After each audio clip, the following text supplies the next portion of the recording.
Hello, I'm Keith Spera from NOLA.com and the Times-Picayune. Welcome to Let's Talk. My guest today is a millennial monarch of Mardi Gras. In 2006, at the age of 21, he became the youngest full-fledged member of the Zulu organization, continuing a family legacy that started with his father. 18 years later, at age 39, his peers elected him to be the 109th King of Zulu, the latest in a long line that famously includes Louis Armstrong. Here to talk about all that and more is King Zulu 2025, Rodney P. Mason Jr. Mr. Mason, welcome to Let's Talk. Welcome, thank you. So, Professor Longhair once sang about if you go to New Orleans and you go to the Mardi Gras, somebody's going to show you the Zulu King. Yes. That's you. That's me. You have to see the Zulu King when you come to New Orleans for Mardi Gras. Is it, has it fully sunk in at this point that you're the guy that's talked about in that song and you're the guy that Louis Armstrong was in that role many years ago? No, it's not. Thinking about it, it's still a surreal moment. Every activity, every party is surreal. We just recently had our flag raising. That kind of hit close because my wife and I, we stay in Central City, not too far from Cafe Reconcile, the Jazz Market. So you're in the central part of the city. So you've seen all the murals and stuff, and growing up in the city, when you think about the Zulu King, you're thinking about Louis Armstrong. You're standing on the shoulders of giants. King Zulu, 1949. That's huge. Absolutely. I mean, it's quite a legacy. And you're at the head now of one of the best known organizations in all of Carnival. I mean, everybody knows Zulu. I mean, everybody, turns out to see it. I mean, Zulu Rex on Mardi Gras Day. I mean, that's the pinnacle of the whole Mardi Gras thing, yes. know, and you're leading that. So yes. At 39. So are you the youngest ever Zulu King or just the youngest of the millennial generation? So I like how you said it. Yes, I'm the youngest of this time, of the millennials, the first millennial king. However, when you think of the organization, we've been around for 116 years. You have the guys, 1923, Joseph Ko, he was the young king at the age of 24. King Zulu, 1939, Manuel Bernard, who replaced our founding king, he was elected, but he passed. So he replaced Johnny Matoya, Emmanuel Bernard in 1939. Then you fast forward to most recent years, 1984, Alfred Gordon, he was 31. 1994, King Zulu was 36, and then our current president, Elroy James, King Zulu 2012, he was 37 when he was elected. And I'm 39 when I'm as elected, and I make 40 4 days after Mardi Gras, March 8th. That's a heck of a 40th birthday present you're giving yourself. It is. Well, obviously you've done your research. I mean, you know the history of this organization. Yes, I love the organization, yes. Intimately. But now, my understanding, I mean, as I mentioned in the intro, your father was a member of the organization for 45 years, longtime member. And you served as a page, I think a King's Page back in the 90s, right? Like 94 there. Yeah, 94. But now, were you initially reluctant to join the organization, become a full-fledged? I think I'd seen an interview somewhere where you said initially you were a little reluctant to jump in. Yes, I was introduced to this organization at an infant age of 2. Coming out the womb of my mother, you're Zulu. Daddy joined this organization in 1979. So all I know was Zulu. Becoming a page in 94. So I turned 21. I'm an undergrad at Alabama A&M. Dad called me, son, you want to be a Zulu member? I'm like, Knowing the organization, it's a season club. All the guys are old. So I'm gonna be hanging around my dad, which I didn't mind hanging around Dad. But this is 20, now I'm an adult. I know my dad growing up, my formative years, he was kind of stern, stubborn, strong, strong-handed on me. But now I get to hang with him as an adult. I said, why not, Dad? Bring me home, introduce me to the organization. So I had the opportunity to join the organization at 21, right after Katrina, because the membership were down. Right. A lot of brothers didn't come back, and a lot of brothers transitioned. So I was blessed to join this organization at 21, and as you see, 18 years later, I'm King Zulu elect.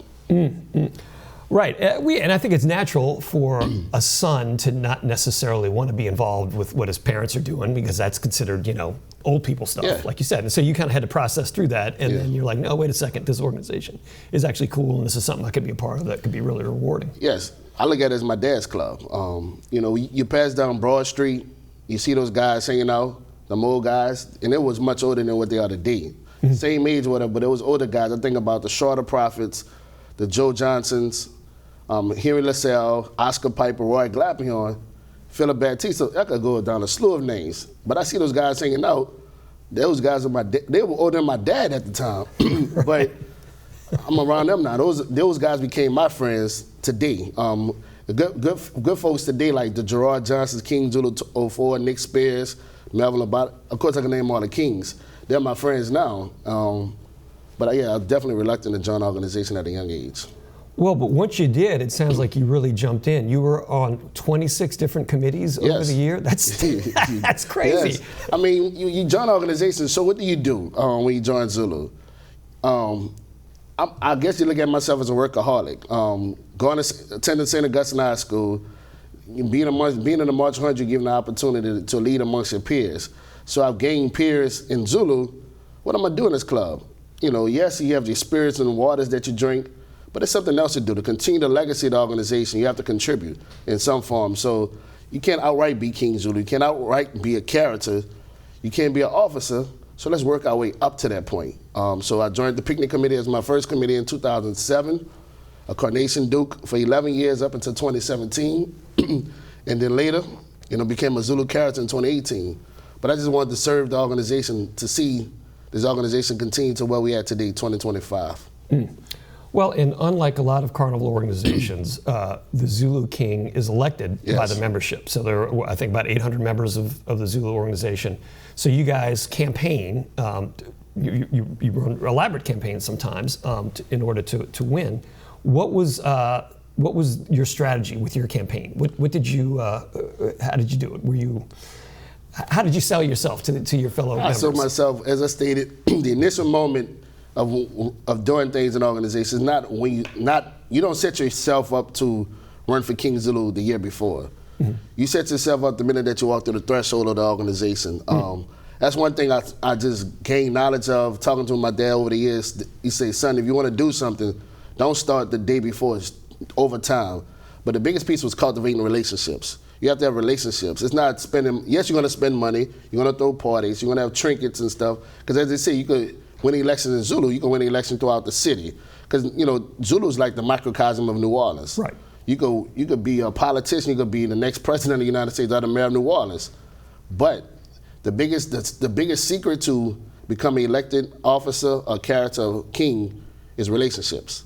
Cultivate those genuine relationships, those guys that take a liking to you, be honest if you can, and they'll go from there. And go from there. What were some of the trinkets you gave out? Was there anything in particular? So I gave out three gifts. I had coasters. I had 2 coasters on first Sunday in March. The coasters had Zulu member and a logo, and the guys went crazy over them to the point I couldn't even make it out the first hour to give out so first Sunday elections, you're giving out, gifts and selling yourself 3 hours before membership meeting. So I didn't run out of them, but I'm like, dang, I'm getting low on it. It's only the first hour. So then the second month I gave some coffee mugs. I gave coffee mugs, and that was a big hit too. The coffee mugs had Zulu member, and I was quite simple with the last month. I gave out a little business card holder to put some coins and some business cards. So those are the trinkets I gave out. Then I threw some parties. Good Friday. I think my best party I did was Good Friday. I had Kermit Ruffin come perform for us and Royal Essence. And that was cool. And Kermit Ruffin, by me being a trumpet player, I kind of fell in love with him. I kept going to Kermit Ruffin Lounge, Mother-in-Law Lounge, to make sure that he was there. Because Kermit is a good guy, but there's some opportunity where, okay, let me make sure that he show up. I want to hear the sounds of New Orleans, but I'll make sure he show up though. And he showed up? Yes, he did. And it was a successful party because you got elected. Yes, it was. If you're just tuning in, my guest today is Rodney P. Mason Jr., King Zulu 2025. All right, so your father, he nominated you to as a candidate, correct? Yes, he did. That was awesome. That's unique, a unicorn, a blessing, something that you will never see again. You will never see a senior member nominate his son. Originally, I had a king to nominate me. He was a friend of mine, but they say, man, and I give him the credit now. Looking back on it, I'm like, man, I want you to nominate me. I want a king to nominate me. But why not have your biggest king, your biggest hero nominate you? And he put it in my head, and I thought about it. I said, because Dad was getting sick, he was transitioning, but he had that last willpower of himself to stand up tall and say, I stand to nominate my son, 45-year member, Rodney P. Mason Sr. I stand to nominate my son, 18-year member, Rodney P. Mason Jr. So it was an honor, a blessing, something that you can never forget. And so that happened at a general meeting of the whole? Is Yes. that how, when that took That place? happened on the first Sunday of May. We have nominations for King.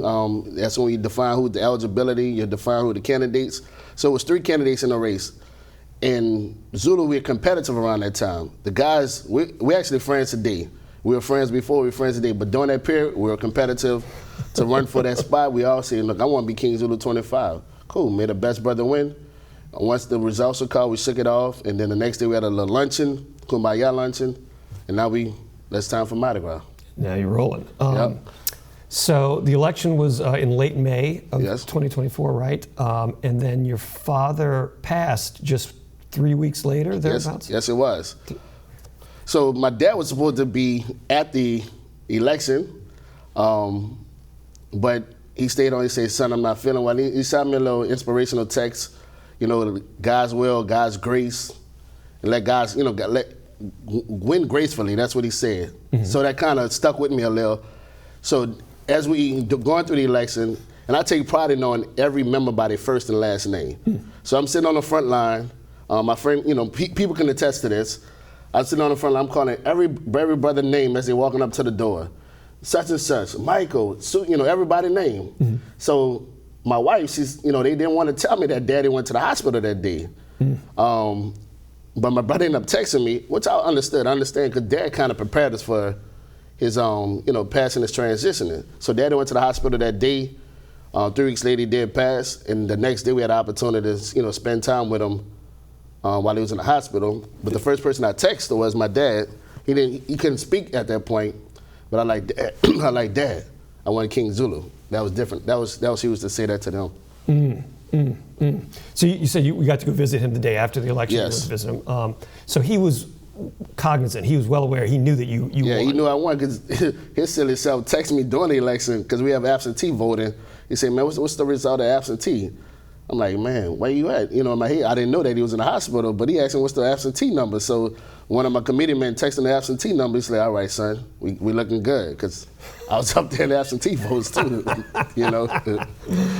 Well, no, that's awesome that he got to actually experience Yes. that, to see you become king before Yes. he passed. I mean, it's a shame that he's not able to see Yeah. you ride, but man, what a moment though for him to see. But I give credit to King Zulu 22, Randolph Rudy Davis. My dad did have a chance to ride the King float, and that's one of the most profound moments. If you ever ask what are the top 5 moments in my Zulu membership, that'll be one of them. That'll go down number 5 because my dad, I knew that at some point in life, Dad would not be here.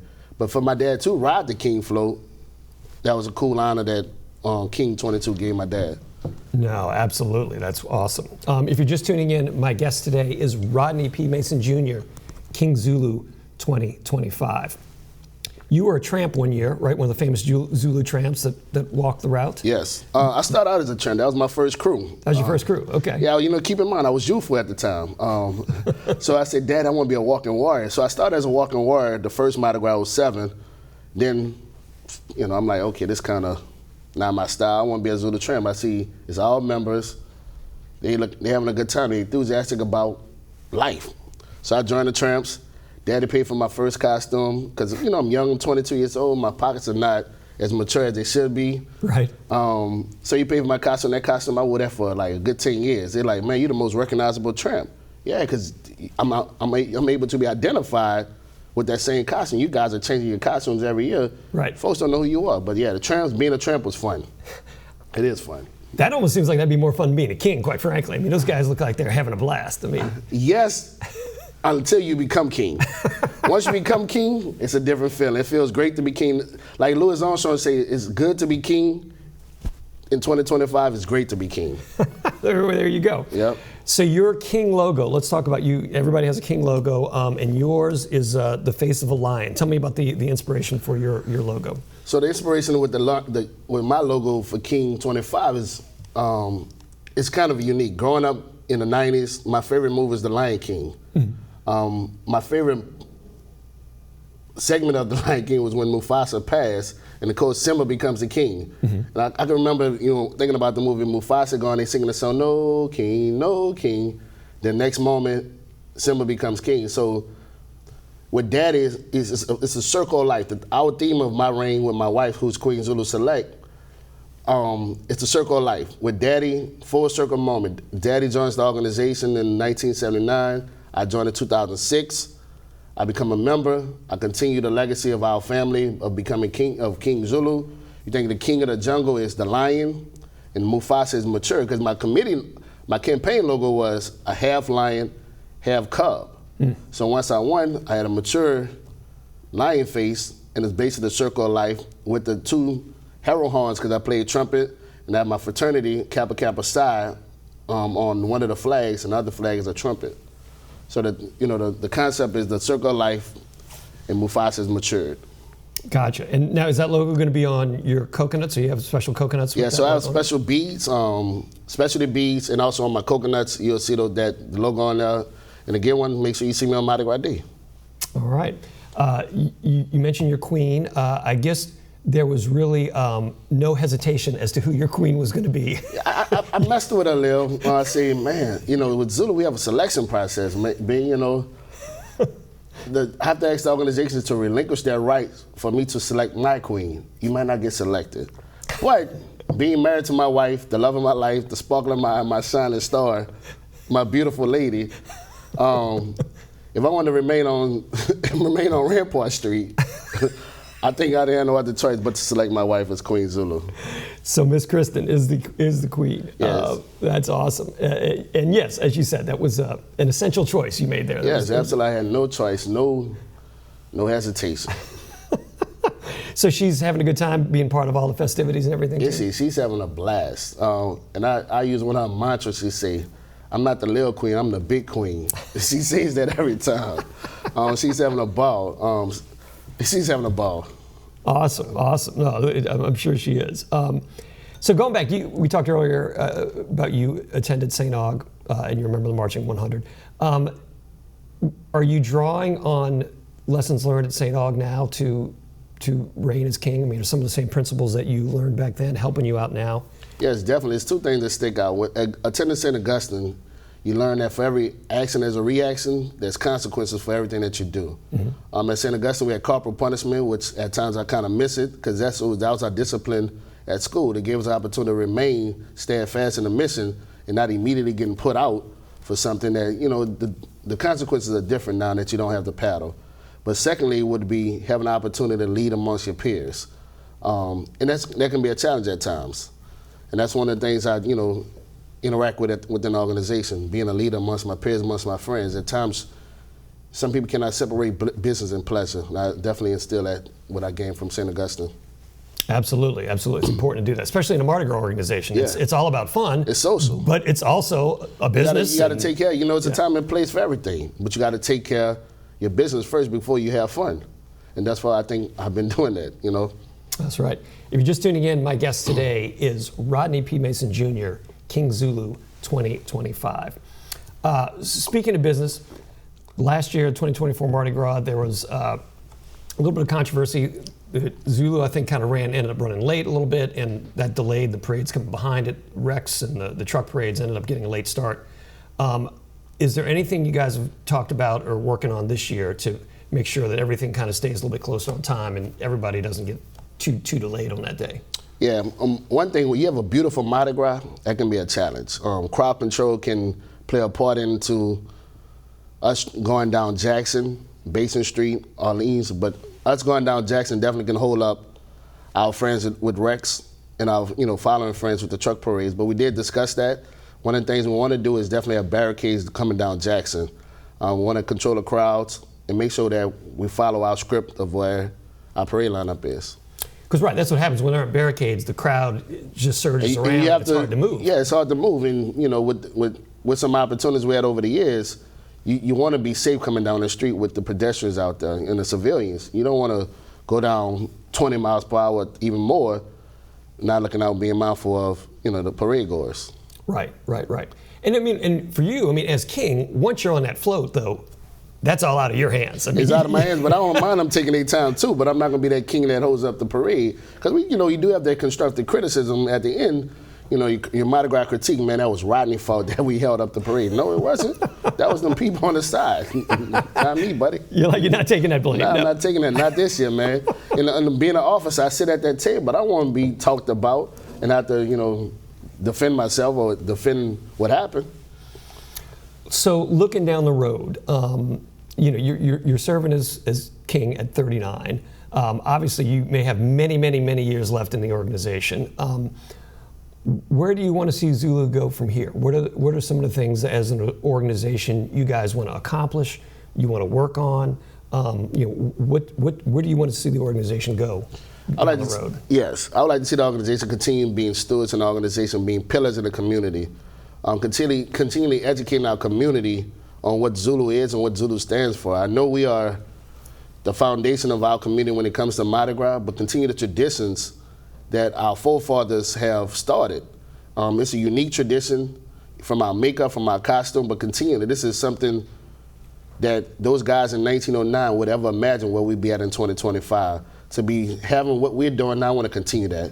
I want to continue doing some groundbreaking things. What we're doing today, not sure what it's going to be in 2045, but I look forward to the progression of the new guys that come on board. I'll be progressive with them and let it happen. Well, it's interesting. I mean, and you work for the city. You're Yes. employed by the Capital Projects Yes. Administration. So you guys are responsible for new construction projects around Yes. the city and all that sort of stuff. So I mean, you're invested in the city in a lot of different ways. I mean, in a very literal way, you're helping build the city, I guess, right? Yes. And you see your work in Zulu is similar to that. I mean, you're kind of helping raise up the city as a whole. Absolutely. And just like with working in the Capital Projects Administration, definitely the mission is to make sure the citizens of New Orleans have the best facilities, infrastructure for the city. And with Zulu, the infrastructure has to be there, lay the groundwork for more. One thing is floats. Right now, under this current administration led by President Elroy James, we recently purchased 12 new floats.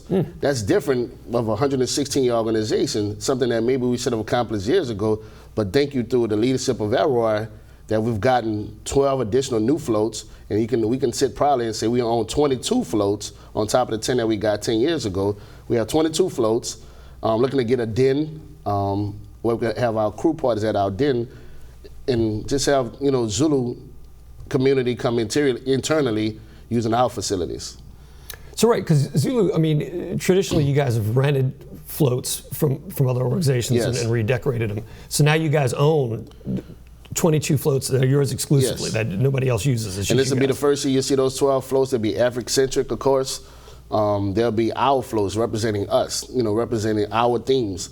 Because, with us renting other floats, you're renting whatever their theme was, and it can be a challenge with our costumes, but it's good to have our own floats. Where do y'all keep them if y'all don't have a den? Are they just the Current Studios store Current for y'all? Studios, thank you to Current Studios. They hold down our floats, especially our 10 floats that we own, the King float. I'm talking with my guys. We had a float viewing. We expected the floats. Like, man, it'd be nice to have our own den. Keep up with the floats, where it's not just sitting in a warehouse collecting dust. Maybe we could go periodically, go wipe it down, get it ready ourselves. Right, and I think that enables the organization to, feel more invested in the club and Yes. feel, more of a cohesive organization. And it attracts more. It attracts new talent. One thing about the organization, we have, and maybe I might be misspeaking, but we kind of recycle our talent. It's an opportunity to, continue gaining some new talent. One of the golden years of our organization was in the 80s, the early 80s, the late 70s. Under the late Roy Glapion, president, 1976. That was the turning point of our organization. He kept our organization steadfast after Jim Russell, who was president in the late 60s, early 70s, and he brought us into the new age. Mm-hmm. So it's time for us an opportunity, investing into our organization, as you stated, and get a den, our 12 additional new floats, keeping this organization afloat. Well, and I think one of the logos maybe that you used, or the mottos that you used during your campaign, you talked about Zulu yesterday, Zulu today, Zulu tomorrow. Yeah, and then one of my friends, Elroy James, he said that was his logo when he ran too, but nah, man, that's me. Zulu today, Zulu tomorrow, and Zulu yesterday. I represent all three. We represent all three. We'll always be all three, if that makes sense. Well, like I said, I mean, you were literally born into it. Yep. Your dad served 45 years. You're a student of the history. Yes. You're a millennial, and you're looking to build this organization in the future. Yes, I love the history, man. It's like I said, one of the biggest prideful moments is taking pride in knowing each and every member by their first and last name. Because, of course, I'm the recording secretary. All correspondence come through that office. In order to be a member, you have to see the recording secretary office. It's cool, but definitely want to see us through the next decade. All right, in just the last minute we have left here, if someone wants to catch a coconut from you, what's the key? The password for a coconut to get a coconut from King Zulu is, hey, King. Oh, no, better yet, I'm going to give you a good. Purple, just say purple. Hey, purple, give me a coconut. Purple Knights? No, just purple, purple. That's what we say when we greet one another. If somebody attended St. Augustine and they greet one another, we like, what's up, Purple? How you doing, Purple? But you'll find out if they didn't go to St. Augustine, don't say purple.